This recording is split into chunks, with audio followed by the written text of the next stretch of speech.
Hello and welcome to Pick of the Pop Culture, episode 3. I'm here with Ben Felton. And I'm here with Oscar Alexander. You are. But where are you, Ben? Well, you know what? We've upgraded, and no budget was put into this miraculously. No budget. All our previous 2 podcasts have been from a London park. And today we see ourselves within a 4-walled building. The autumn winds have descended. The park situation was no longer feasible. So we've moved into my flat. Yeah, I mean, when we say Oscar lived here already, I am just visiting. We didn't buy this for the podcast. No, but one day. Yeah. But I've got to say, what a lovely place. So anybody who's watching this, you may see that there is a quite beautiful backdrop. And you may be thinking, has Oscar curated this just for the podcast? And no, this is his general living room. This is my general living room. I mean, there's a few talking points I think we just quickly go over. Yeah. Just to do a little living room tour. I'm very proud, first and foremost, of the living room bar that I've got set up behind me. This has been my project for about a year and a half. So I've set up, I'm very proud of the racks with the glasses hanging down at the top.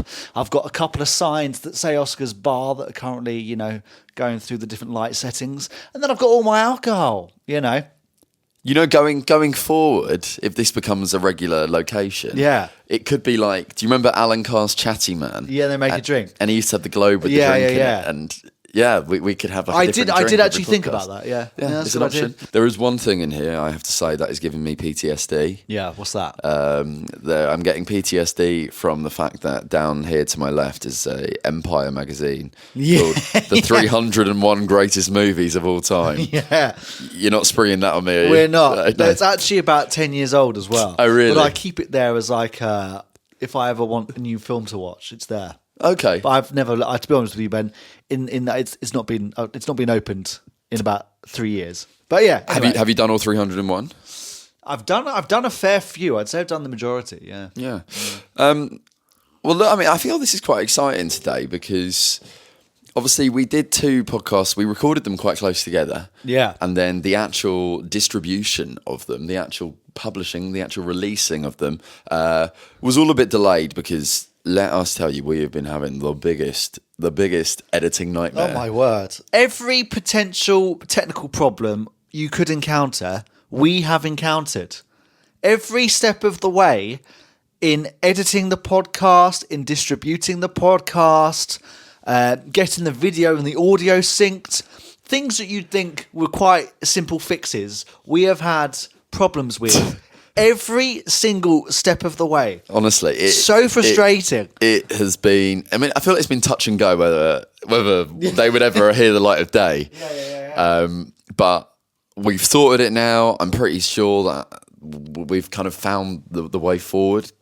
Yeah, I think that these were problems we had to encounter at this point rather than later. Yeah, so I'm glad we've had them. I'm not glad we've had them, but I'm glad we've had them. Yeah, for sure. What doesn't kill you makes you stronger and all that. Yeah. But what's exciting, I think, is the fact that this is the first podcast we've then recorded since both episodes have been out. We did the second one before the first one had come out. We did do that, yes. So we didn't have any like audience feedback or anything to go on. No. This is one of those episodes now where we start to implement the changes you wanted to see. Yeah. But it's been fairly positive. It's been fairly positive. We've had a nice. Yeah. I was at work last night at the cocktail bar that I work at, and I got a nice review from this girl I work with, and she said, "I liked all the animals in the background of your first one."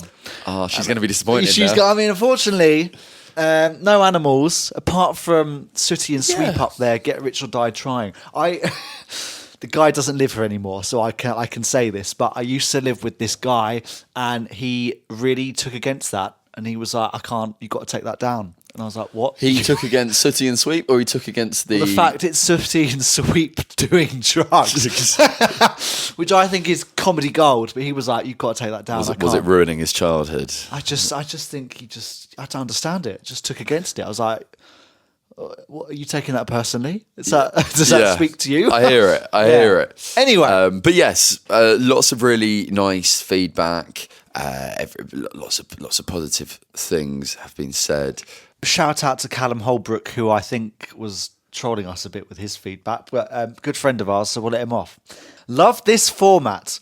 So refreshing to have a podcast where half the podcasters could have been in coma for a year and still be more up to date with the topic of the podcast. Keep it up, guys. Hilarious to hear Ben's pain at Oscar knowing literally no pop culture and to see Oscar lapping it up watching Ben's outrage. A lot of people did say this, though. They enjoyed you not knowing anything. Oh, really? Yeah. Well, there we go. It did make me question whether I think I've said this already, but Yeah, you whether, have said this a few times now. am I going into business with the right person here? No. But hey, I'm too far in. Can't go back. You're now contractually obliged.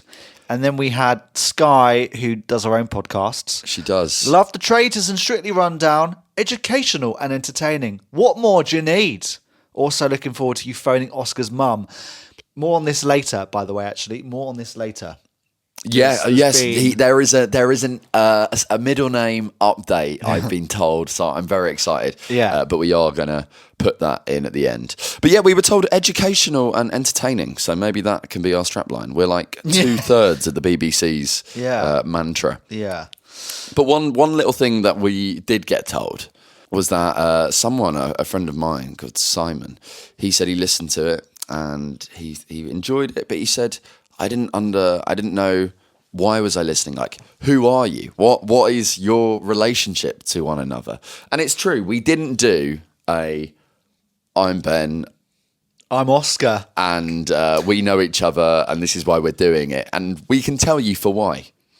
Yeah, you can tell you for white. Go on. Because we did so many pilots of this podcast that we hammered that to death that we thought, I don't need to do that. Yeah. Well, we released one of the pilots. I don't think anyone's listened to it, but it's up there. It's out there for like people to listen to in years gone by. Yeah. When they want to dig in deep to the starting outs of this podcast.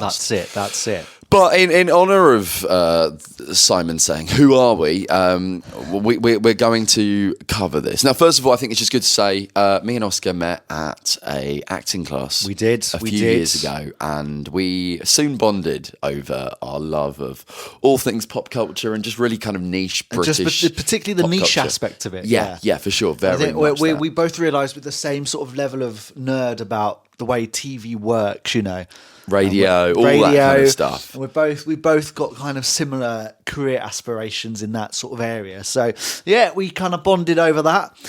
Had many a session down the pub after this acting class, and the rest is history. Yeah, and that's how we're here. That's how we know each other, and that's really why the podcast is happening. You need not know more than that.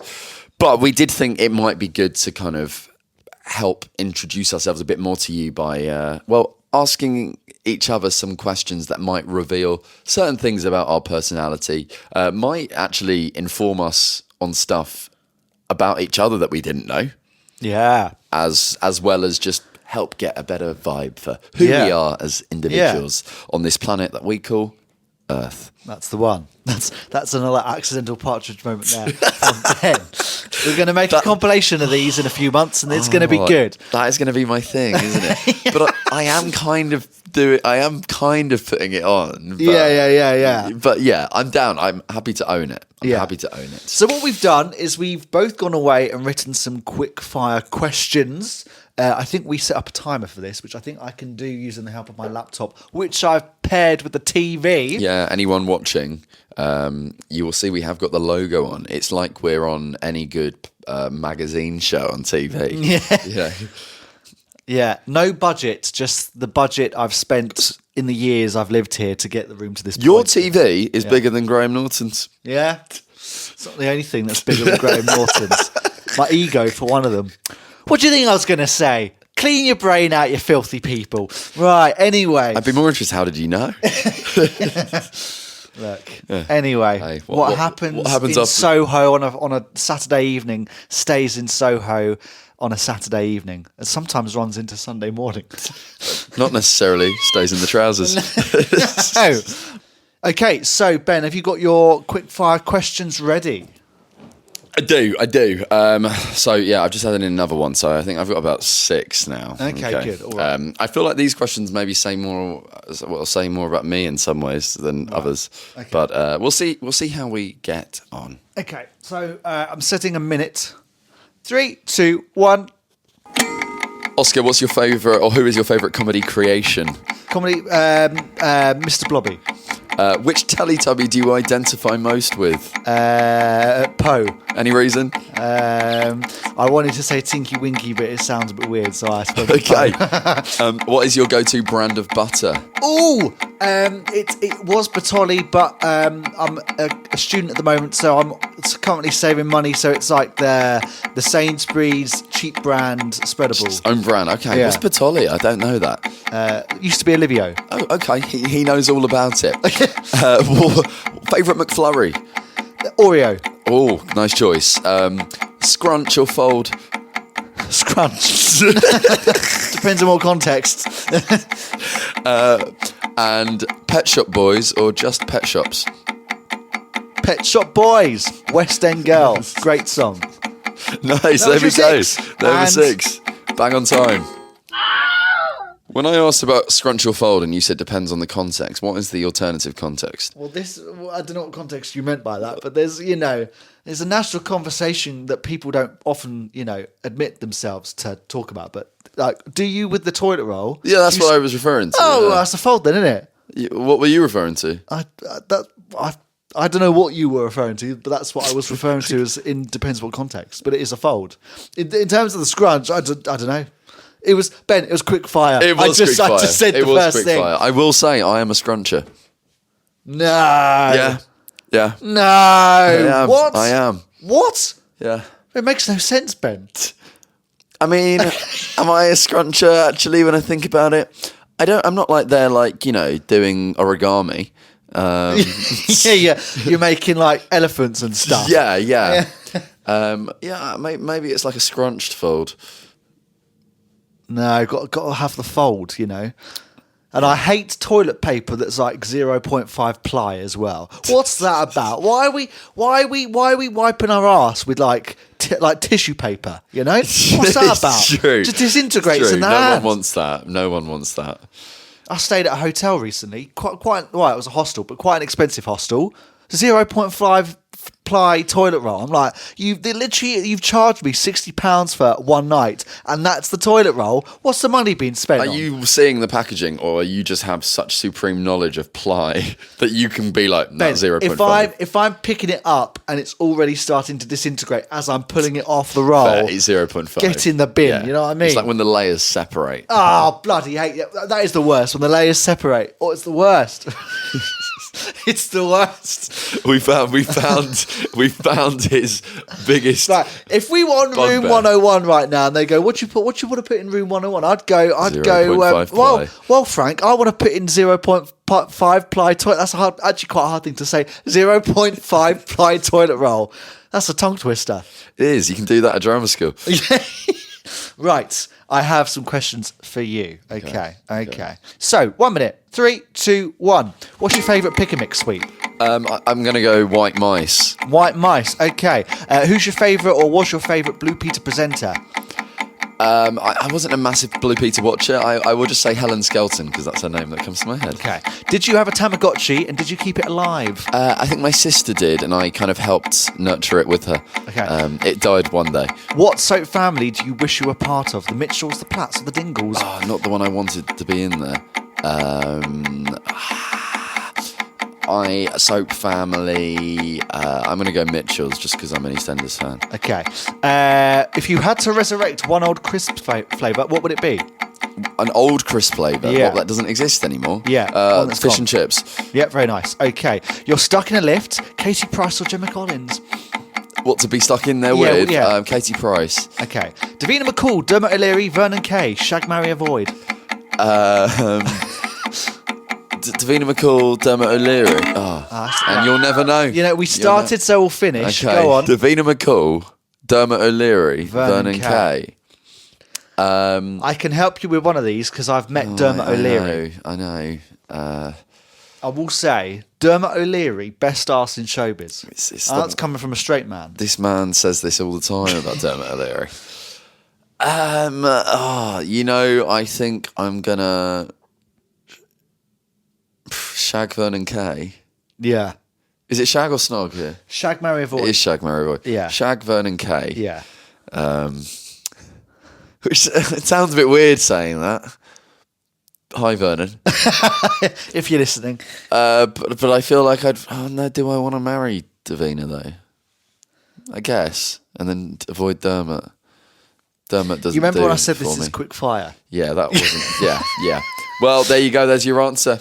Go analyse it. There's some other good ones in here that it's a shame to sort of ignore, really. Well, that's not to say we can't do this again. Okay, yeah. There's some very good ones.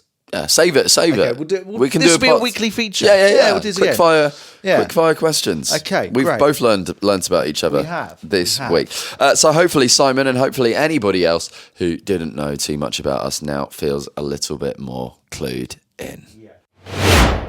So Oscar, now you and me, we both have illustrious isn't quite the word, but we have a dating life. Right. Not the same dating life, but No. we have lives in the world of dating. Yes. And we often talk about them. Yes. And obviously this isn't a Off air. relationship podcast. No. But I did want to tell you, because it is on brand, because I did a first date experience. You didn't say it was a first date. You just said it was a date experience. Well, it depends whether you call it a first date or a second date. Okay. We'd met when she was on a first date with someone that didn't go that well. And then she came back to debrief me on it, and we sat and had an hour conversation. Wait, So was this at one of your jobs? It was Oh, one of my okay, jobs. right. I think I know which one. Yes. Okay. She came back to debrief me. We sat down for over an hour and chatted. Yeah. So do you say is that an unofficial date? That's an unofficial date, but that's as good as, you know. Yeah.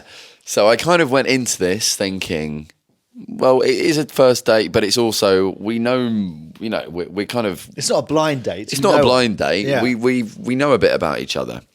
Now, the thing of me, Oscar, is I take pride in my date ideas. Yeah. I don't like to do necessarily the most conventional stuff. Okay. And I like to kind of try and be a little bit bespoke. Right. I like to take what I know about someone and try and create a date which I think, you're going to like this, and show a bit of thought. Yeah. Okay. Now, I didn't know that much about her. Off to a good start here. Okay, great. The only thing I kind of knew that she liked and was into was travel. Oh! Is this the thing I think it is? I don't know what you think it is. Please tell me. What do you think? Well, because I saw on Instagram they've opened a race across the world experience. Is that what this was? I did race across the world. Oh my the live word. experience. I've got so many questions. First of all, how does it work? Because it's in one location. So, I first of all told her this over text. Yeah. And I was like, do you want to do something a bit adventurous? Or what? Right, okay. And she was like, adventurous. I might live to regret this. Yeah. And then I said, okay, great. Well, be prepared to race across London. And she was like, literally? And I was like, well, not like, we're not going to be running as such, but yeah. And she was like, oh, maybe I am regretting this. So I was already like, oh, okay, yeah. have I now chosen the wrong thing? But no, she was like, I was like, look, anyone can go sit in a bar. Yeah. Not anyone can take someone on a date to do race across the world. You're very persuasive. I try. So how does it work? Yes. Well, I'm be honest with you, Oscar. It's not actually going to be a glowing review. Oh, is it not? No, That's a shame. I'd That's actually a say it's a rip-off. Oh, okay. You go as far as that? Yeah. Wow. Yeah. What it is, in the name of Race Across the World, Yeah. you turn up at a location, right? Yeah. You had to meet in Liverpool Street. Yeah. You've paid online. Yeah. And when you get there, it's all done through WhatsApp. Right. So you say like start, Yeah. And then it says, okay, this is where you need to go to get your envelope. And you get like a branded envelope and they take you to this like bar. And Yeah. there's like discounted drinks at the bar and Right. stuff. And you have a little challenge. It starts off really cool. Okay. Okay, it's a little challenge. Yeah. And then you have like a £20 budget. And it will say, right, you can take these 2 routes, but one is going to have really good directions. One's going to have really bad. And obviously the really good one costs like £20 and you've only got a £30 budget or whatever. And then it just gives you like clues to like the route you have to take. So you just start doing this little walk through London and you're not actually racing across anyone live.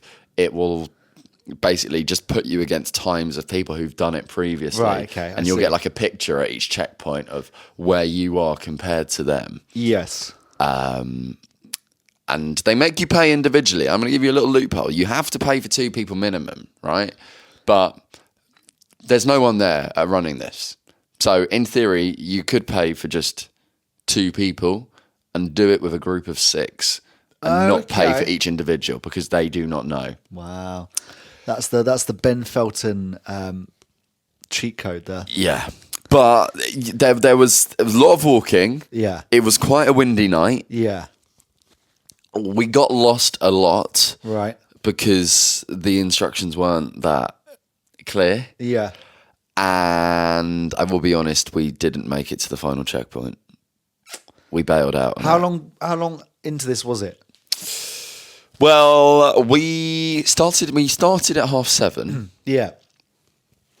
And at 10:15, we'd only just got to checkpoint 2, and there was a third checkpoint. Oh my God, 3 hours. We were meant to have been at starting checkpoint 3, ideally on estimate, at 9:15. Right. Okay. So we were over an hour delayed on where we should have been. And I was kind of like, I kind of wanted to complete it.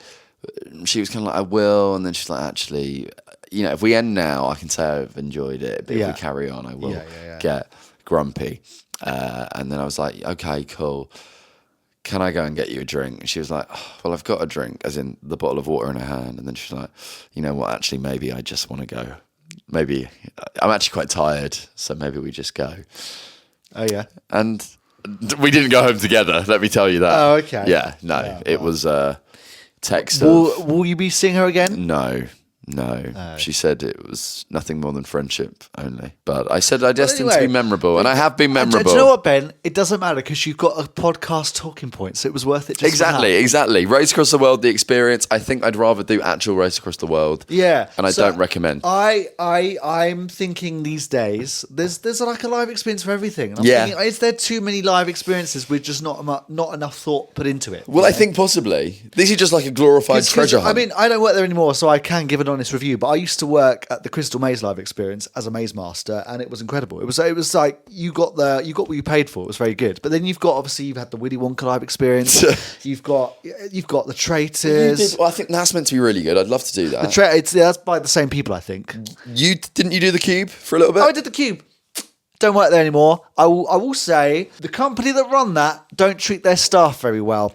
I'm not going to say who runs it, but you can just Google search that. It's all coming up. We're getting all the exclusives on this today. That whole thing, that could have been like a Willy Wonka live experience thing, because we were meant to start in June, like last year, and then we get there and it hasn't been built yet. So they're training us whilst you've got a builder building one of the cubes, and we're all wearing hard hats, and we're like, don't think this is going to be ready in 6 weeks. And then 6 weeks comes and it wasn't ready, and they were like, right, we're going to furlough you all for like 2 months, come back later. Came back and it was like every day just one problem after the other, Is it still going, the Cube experience? I believe so. Originally they hired loads of actors, and then they basically pissed off all the actors, and so now it's just like people that aren't actors, which is a shame, really, because also this is the other thing. People that don't perform probably won't appreciate where I'm coming from with this, but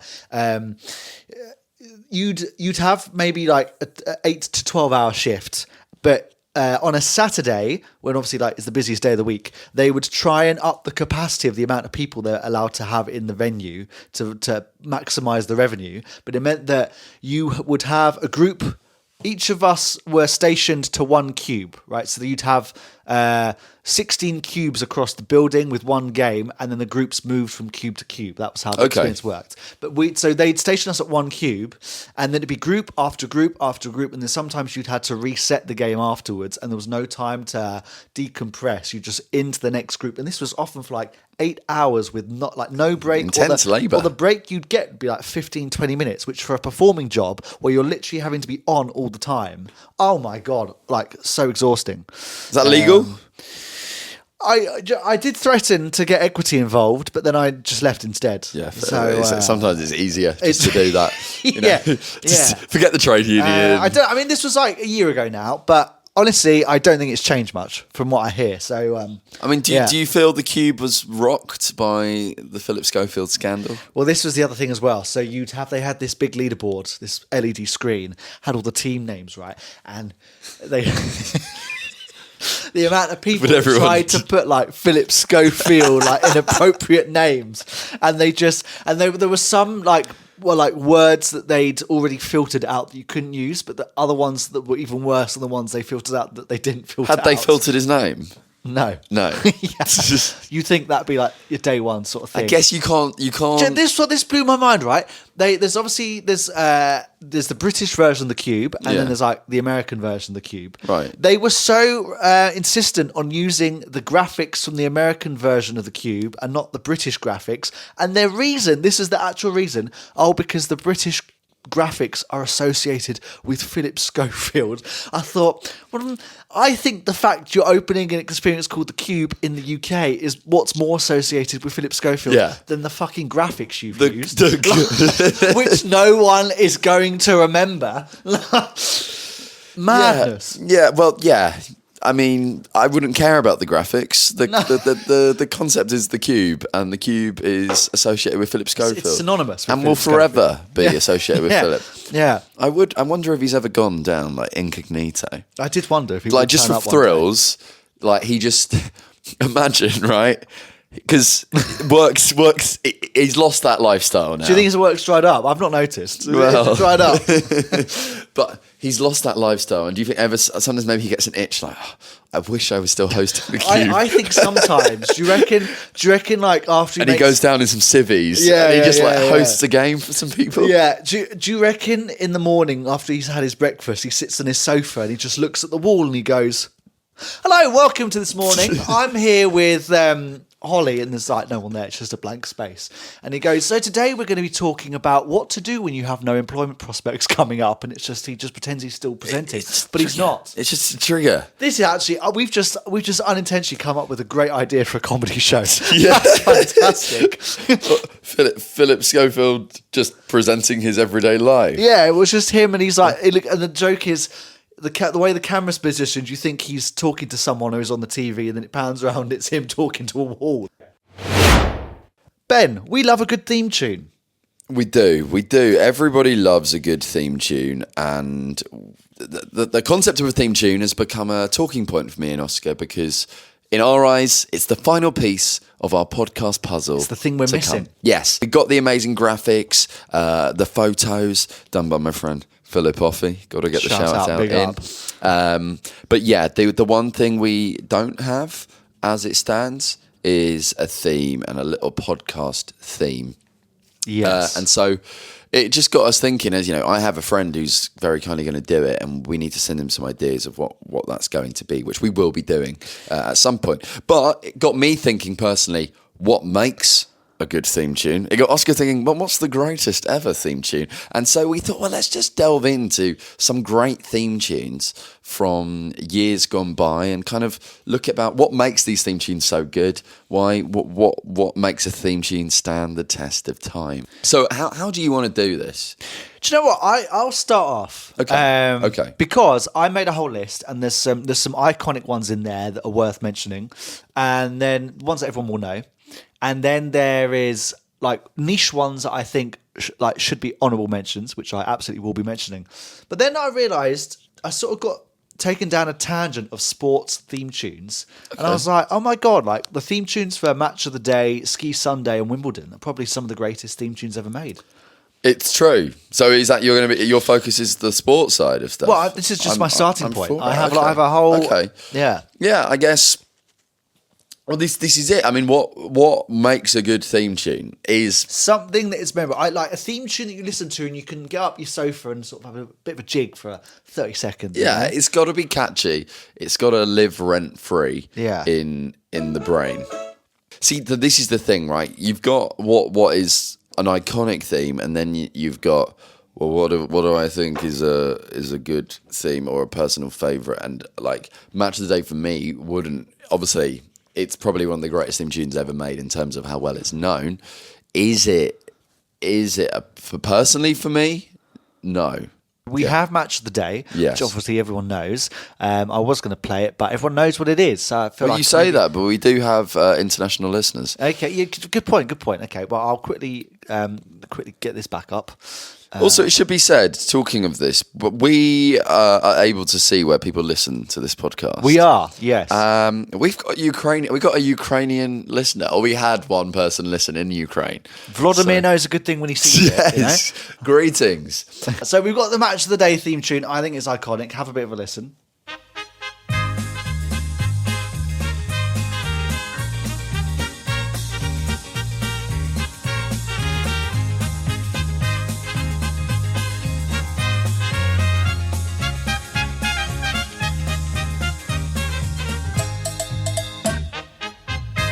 I mean, I get it. It's a sporting anthem. Yeah, now that you think It's- that's good, right? And everyone thinks, Match of the Day is probably like the best sports TV show theme tune of all time. Ben, I'll raise you one. Right, I'm going to go Wimbledon. Do you know that? Do you remember the Wimbledon theme tune? Do I know the Wimbledon theme tune? Yeah, and in my Wimbledon theme tune is a better theme tune. Okay, right. Well, let's play it.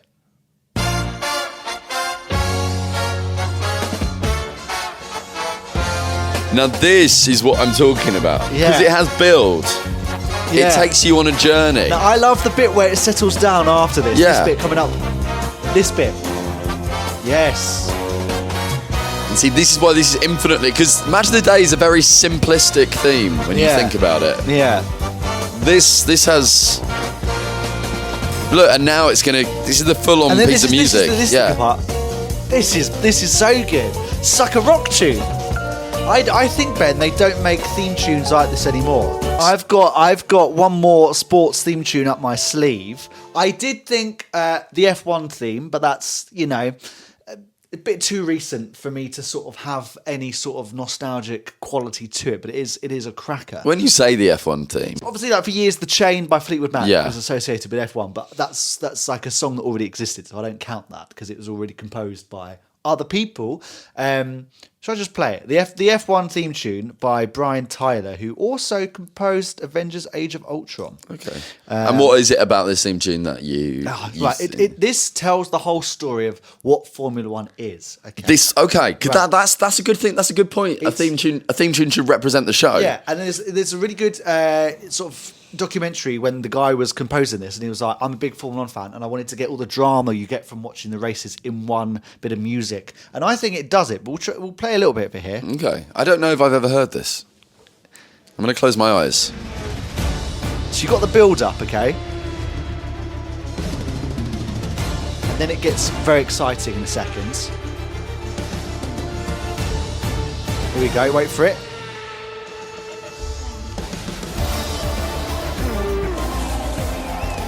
Ben's having a religious experience here. Well, I was just. So they actually put cars into this theme. There were vroom noises. Yeah, they got the cars into the recording studio and Yeah. ran them round. Yeah. See, it's dramatic. It's big, and I think Now this is all they normally play, and then you've got this whole extra bit, right? the extended. The extended version, and then there's a really good bit in the middle. Yeah. And It's quite cinematic. So they play this bit where it's like the build-up, where you get all the graphics about what the starting lineup is, and they're talking about the tyre choices, and you've got this playing in the background. I'm getting goosebumps now even hearing this, but it just really sets you up, especially this bit where it's like you've got the excitement of the race to come, and you're hearing this in the background, I guess what this theme represents, is, I'm not an expert, you are, but I feel like the evolution of Formula One, and it's become Yeah. a much bigger spectacle and Yeah. sport over the last 10 years. But I have one more bit of theme music to finish off my sports sort of discussion point, as it were. Ski Sunday, Ben. Do you know the theme to Ski Sunday? I do. Now, Another I classic. thought about including Ski Sunday, but Yeah. I feel like it's just become... I feel the thing is Ski Sunday is now, the theme tune has just become so known for just being a piece of music Yeah. people use for other It's things. interesting you should say that, because I would say the same thing for the Wimbledon theme tune as well. And I think that is what cements something as a good theme tune, where it just becomes such a part of When it can be taken out of cultural context. zeitgeist that people just use it in certain other scenarios. You know, like that is how woven it's become in our minds. You know, but I'll play it.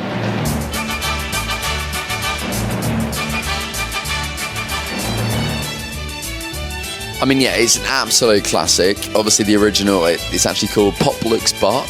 Yeah. And Ski Sunday. Ski Sunday. Yeah. Yeah, no, it's a Yeah, timeless piece Yeah. and lends itself to many a comedy segment. Many times have I used that for different scenarios. features and things that I've done. I mean, what we've seen there, I mean, obviously the old school, they were all done very much with like a band, with like Yes. a brass band, a big Like band. an orchestra sometimes, yeah. And even the F1 theme, That was with an orchestra. it is. Yeah, It's yeah, a more yeah. modern interpretation. As you said, it's But it's the same cinematic, kind it's of big, it's bold. same kind of energy as the other ones. And this, in my head, this does represent skiing. I'm Yes. going back to the thing you said. It needs to represent the sport, context. yes. Because I hear that and I'm thinking like people swerving down snowy mountains. Well, moving on from that then. So what's on your list? Because you say you've got some more modern ones. Yes. First theme tune is this. I feel is one of the greatest themes ever made, and I thought, coming from a podcast background, a podcast view, Yeah. we should look at the world of audio and the world of radio, and there is one theme tune that it's one of the greatest ever made. I know what this might be. Okay, this is one of the greatest themes ever from the world of radio, and it links back in. It's big, it's epic, and it Yeah. says, Yeah. this is an event. Yeah. Oh, this is not what I thought it was. It's the Steve Wright theme tune. Yeah. That is a classic. It's big, it's bold, you know what time Yeah. it is. It sets the mood.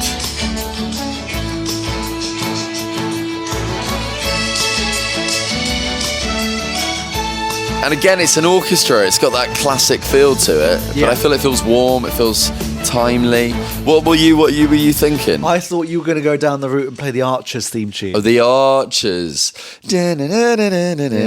Yeah. I mean, Because instantly you know that is like another bit of music that's kind of now associated with just whatever they want to use it for. But like you hear that and you're like, oh, okay, I know what this is. You know, I go to my dad's house sometimes and they listen to Radio 4 and you hear that playing. I'm like, oh, I know what this is. You know, yeah, for sure. Even if you're in another room and you hear that, you're like, oh, it's the Archers playing. You know, Again, and this is, you've actually presented a really good point, which I feel is something I'd never really thought about, or actually, I probably maybe subconsciously processed it, but I'd never actually fully.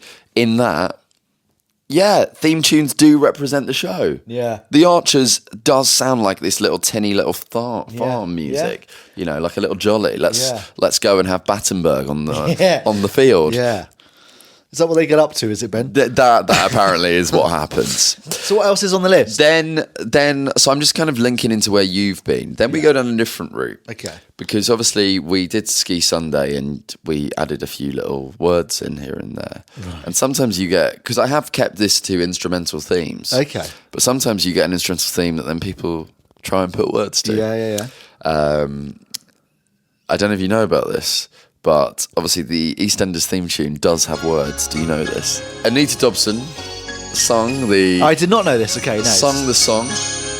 It was a released pop song in the 80s. But really? That's right.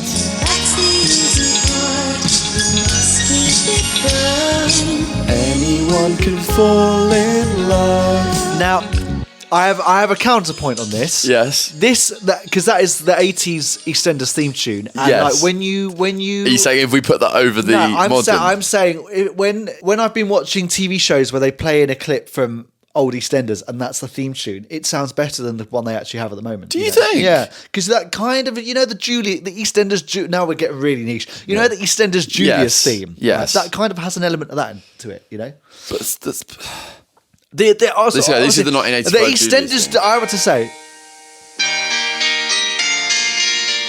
The Julius theme, right? Yes. Yes. It's so good.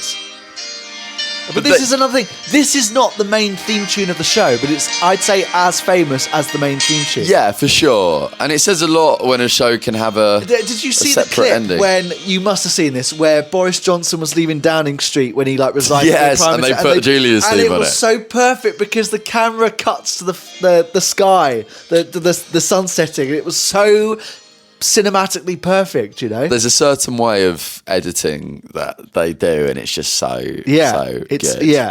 Yeah, okay, so So those are my kind of old school ones. Yeah, okay. And then I move more into the new school because I am a sucker for a little bit of synth. I love a little bit of electronic music. Yeah. And I feel like that is the kind of modern evolution of the theme tune. Yes. Right? I wonder if you're going to, because I do have some modern ones, and I'm wondering, there's one here that I think you might have on your list. Well, I think there has to be one, and it is one of the most iconic themes of all time. It is a full-blown track in its own right. I know. If this is not what I think it's going to be, I'll be very surprised. Yes, it is! I knew you, Big Brother. Now, I don't know if we mentioned this before, but you actually went to a festival in the summer. I was at Glastonbury. You were raving to this. They were playing. I stumbled upon a stage and the Big Brother theme tune was just playing, and I thought, wow, this is all my dreams come true. Obviously, originally made by Paul Oakenfold. Yeah. It's called Element 4. It's so good. Now, interesting discussion point. Yeah. Does this represent the show?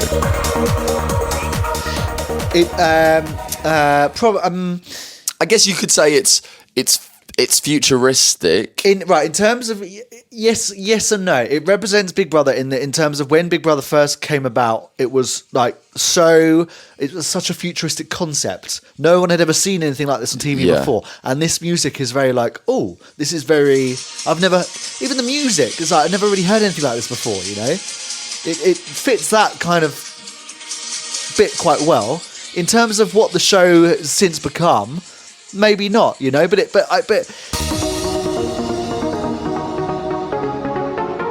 I mean, you say about the F1 giving you goosebumps. No, this gives me goosebumps. It's so good.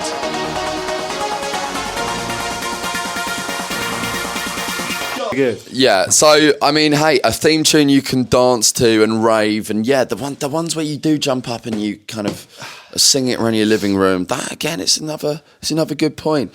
And sometimes, like when Big Brother's on, I will just watch it for the theme tune. If you know. Now I've got one more quickly. Yeah, go for it.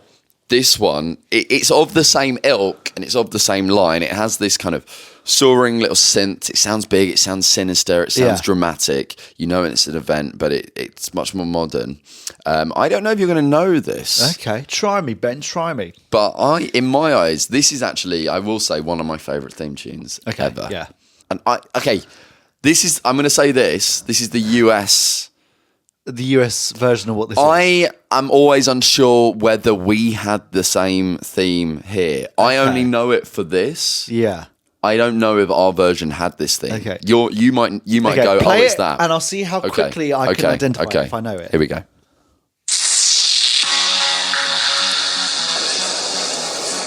Is this Pop Idol? Yeah, so in my eyes, this is American Idol, but yeah. So Pop Idol did have the same. What an amazing theme. This dark kind of build. Yeah. And then hello. This is way better than the X Factor, I'm gonna say. 100%. But you've got to be ready on the falsetto. Here we go. 1, 2. 1,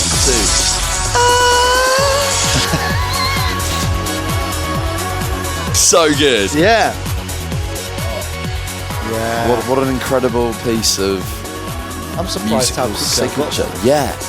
That just goes to show you don't need. I've not thought about that for about 15 years, and you played 5 seconds, and I got it. it just It just shows sonically. you how well known these become in our brains, how like deeply embedded they are, that we recognise it, and it's something we haven't heard for years.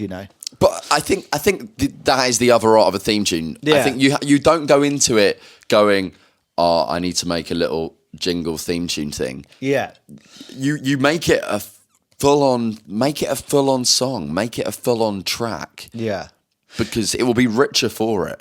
yeah. Well, so was that your list of songs? Yeah, I have.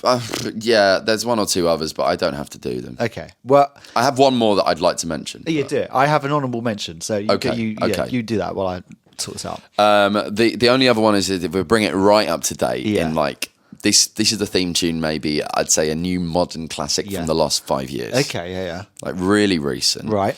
Very simple in what it does, but I think the core of this is that this theme tune is not integral, but it's such a key part of the show.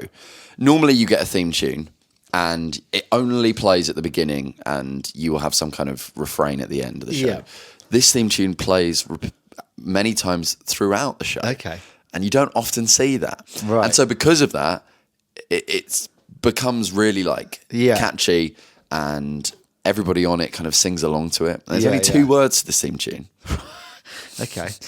And it is the name of the show. Am I going to know what this is? I think so, but then I don't. Sometimes there's like I think you would have seen this. Okay. I feel like this is very up your street. Let's see if you can get Go it for it, first go of for all. it. You have to get it before the words come in. Okay. Right. I'll Okay. focus. I'll focus.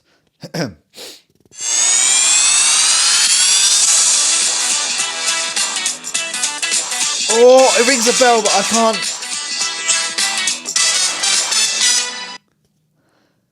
The words are about to come. I'm not going to get that. BBC game show, Saturday night Play show. that bit again. Saturday night show started in maybe just after lockdown. This started. Invented by a comedian, and he hosts it. It's just the wheel. It is. Hang on. The wheel. The wheel. Oh. Wow. Do you know, I only got that from the clues. Otherwise, I would not have got that. But Really? yeah, no. Do you watch it? Have you ever watched it? I've watched it before, yeah. It's a cracking show. Cracking yeah? format. Yeah, good format. I think as a theme, I think that's a new modern. Okay, right. classic. Well, this brings me very nicely onto the one I was going to play. Okay. So we've moved off for sports, right? So this is another game show. Again, this is a modern classic. This has been Okay. around this show for about 10 years, maybe a little bit longer. Do you want me to guess? See if or I'm just going to know. You're going to know this instantly. Okay. You are going to know Okay. this Okay. immediately, Ben. But we'll play it. Here we go. Oh, The Chase. Yeah. It's got drama. It builds. Someone on YouTube has done like a very nice 8-bit edit of this, and it sounds incredible. And then you get this crescendo. Oh, yeah. It's such, and the sound of this, you just know, like it's tea time. Yeah, I mean, that again, a modern day classic. I mean, The Chase has been going on so long now. That's like 15 years old now. Yeah. Crazy. I will say, this is a very, very quick side tangent. Yeah. Beat the Chasers is better than The Chase As a show. as a show. Well, I was A lot about better. I was about to say about Beat the Chasers, Yeah. because I like how they remix it's the original theme, but it's just with slight variations. Yeah. So obviously you get a spin-off. They want to keep elements. You want to keep elements of it in, but you want to have your own thing. This is what you do.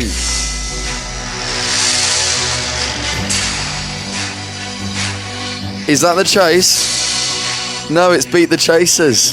But it sounds like The Chase. It does. Yes. I feel like this isn't.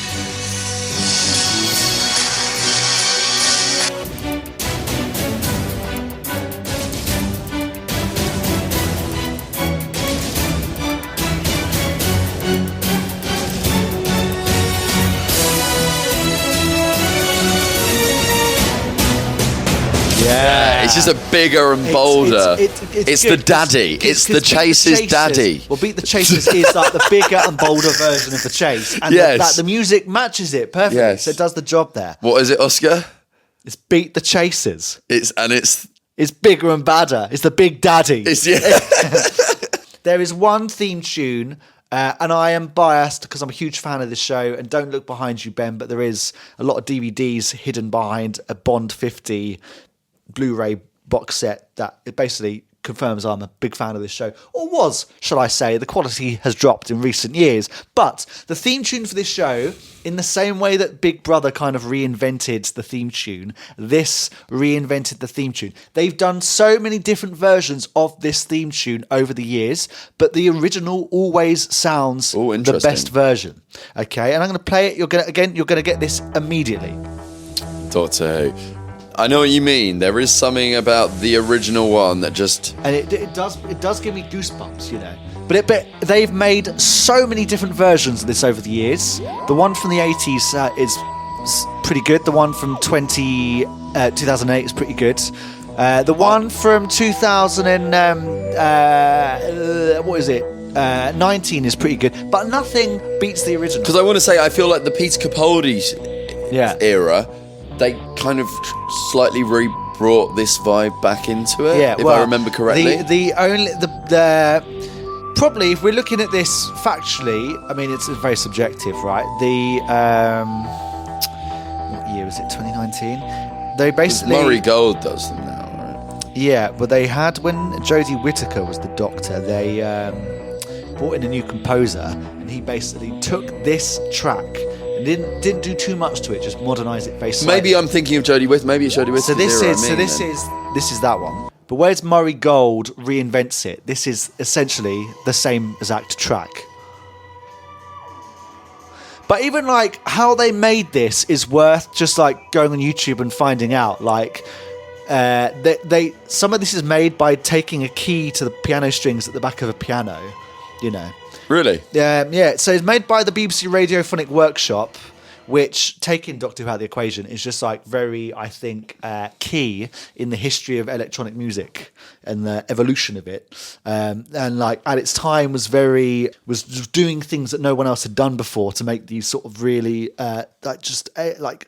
incredible sound. Well, we saw. I mean, throughout this, we've obviously seen like the modern day electronic music that's come into themes, but yeah, you bring it right back there, and like that is a form of electronic music. Yeah, and I was when I was thinking about this, I was thinking what other theme tunes have been basically the same track that's been redone so many different versions, and the only other thing I can think that compares is the Blue Peter theme song, and that has like literally been redone and redone. It's got to, and the only way that happens is you have such a long running show. Yeah.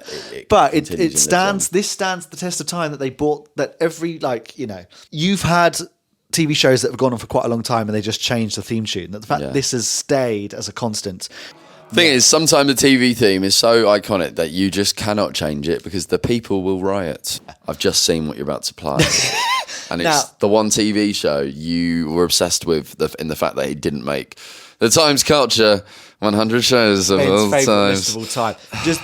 And there's it's not even the whole theme tune. It's just one thing at the end of this that really just cements it as one of the greatest of all time. And I say this a bit ironically, but a bit seriously. I'm going to play it through my laptop. Here we go.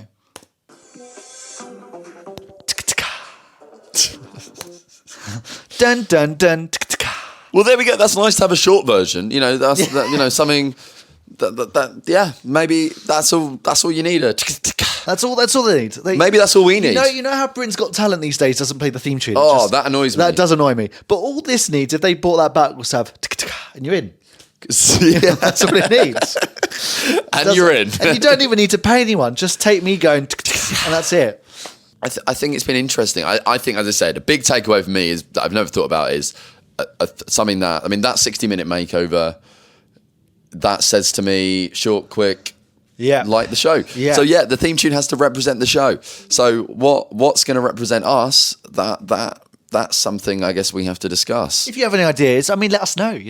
Leave us a comment. Let us know. Feel free. Yeah. Also, I thought most podcasts offer their email. We should do that. Yeah. Don't sign us up for any old shit, please. I've had phone calls all week. Now you're saying that they'll do it.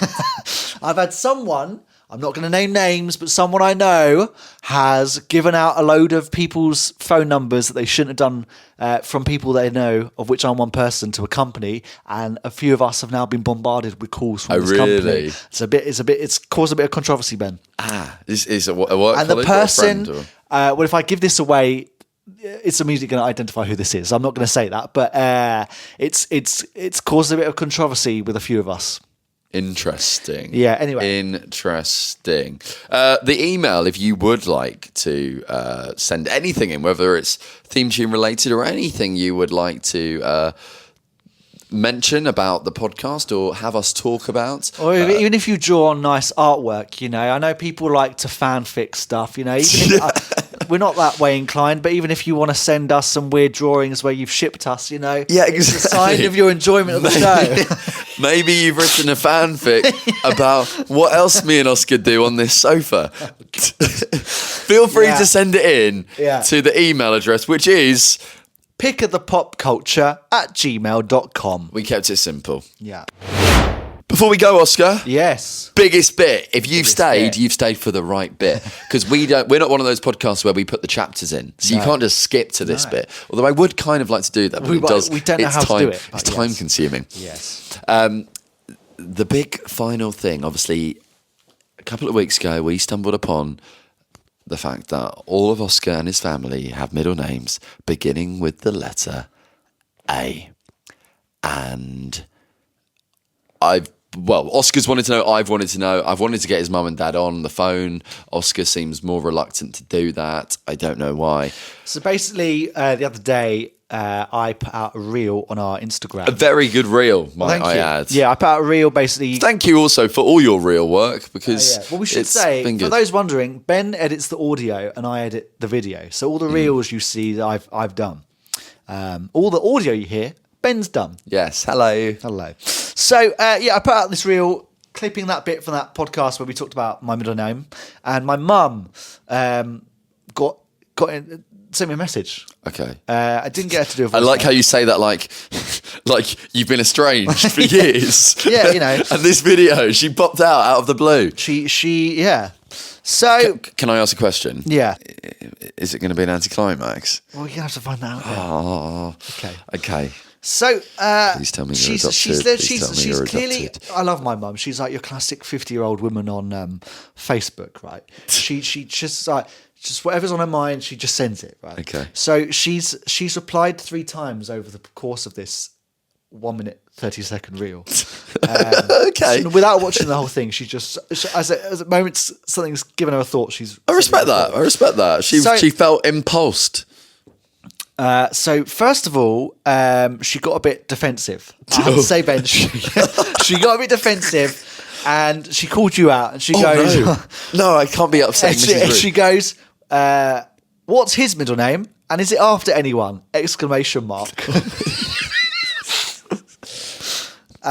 Okay. Do you have anything to come back to that with? I would say, is your mum got a different surname, or is she Mrs. Hampson. Hampson? Yeah. Mrs. Hampson, I would like to say that my middle name is Robert, and that was my dad's name. And I don't see my dad, so why are you bringing this up? There you go, Mum. You've been told. Right, and then this is the bit we all wanted to know. Drum roll, please.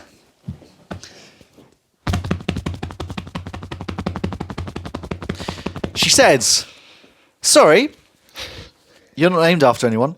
We just like the name."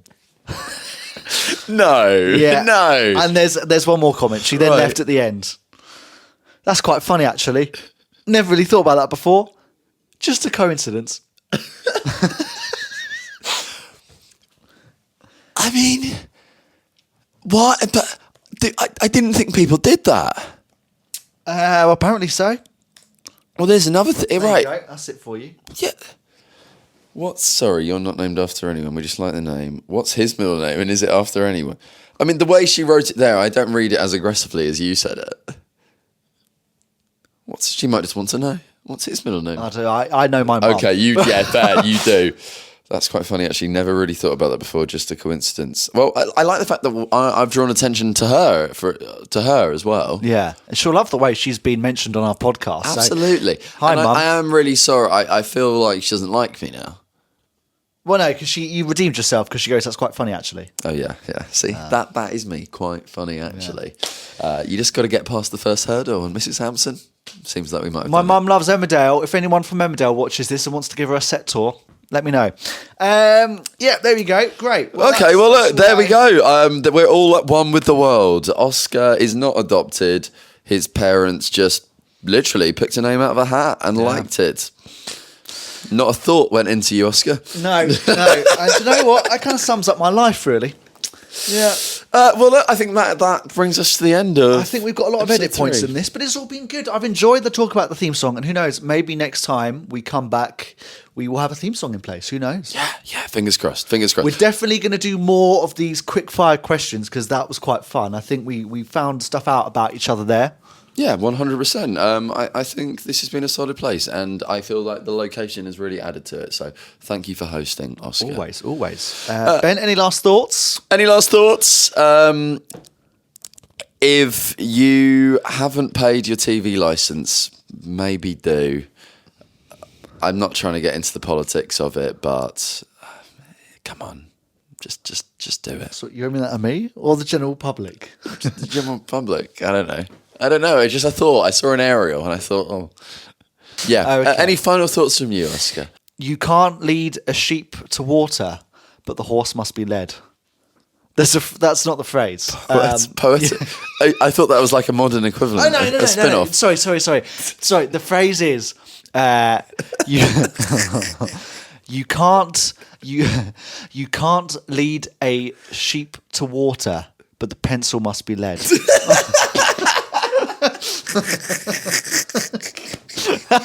That was the phrase. Why did you do two animals in the first one then? Because there's a phrase about horses. The horse, you can't need a horse to water. Yeah. But the pencil must be led. I'm going to go away and think about it. Sorry, that's it. You can't lead a horse to water, but the pencil must be led. That's it. What does it mean? I'm going to go away. I'm going to go away and analyse it. Yeah, absolutely. All right. See you later, everybody. Chin chin.